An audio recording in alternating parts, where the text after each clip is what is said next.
East Pakistan erupted today in a kind of civil war. Sheikh Mujibur Rahman, the leader of East Pakistan, declared the region an independent republic, which he said will be called Bangladesh, the land of the Bengalis. Pakistan is a nation united only by religion. West Pakistan has the money and the government and the resources.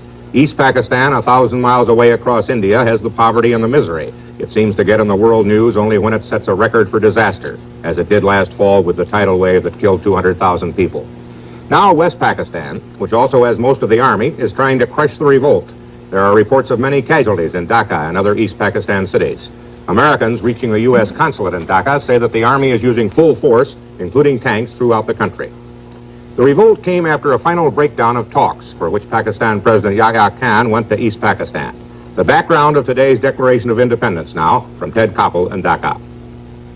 As far as the people of East Pakistan are concerned, the central issue has never been in doubt. They have been treated, they feel, as though their country were a colony of West Pakistan. In last December's general election, East Pakistan's Awami League won an absolute majority in the National Assembly. The Assembly was due to convene on March 3rd. It would draft a new constitution. Given a majority voice in the new Assembly, things would be different for East Pakistan. But the Assembly never met. Under pressure from West Pakistan's political leader, Ali Bhutto, President Yahya Khan postponed the Assembly for 3 weeks. Under the leadership of Sheikh Mujibur Rahman, the Bengalis took to the streets. The situation became so critical that President Yahya himself flew here to Dhaka to meet personally with the Sheikh. The meetings were so private that no member of the press has yet seen or photographed the two men together. Finally, the third protagonist was summoned from Karachi.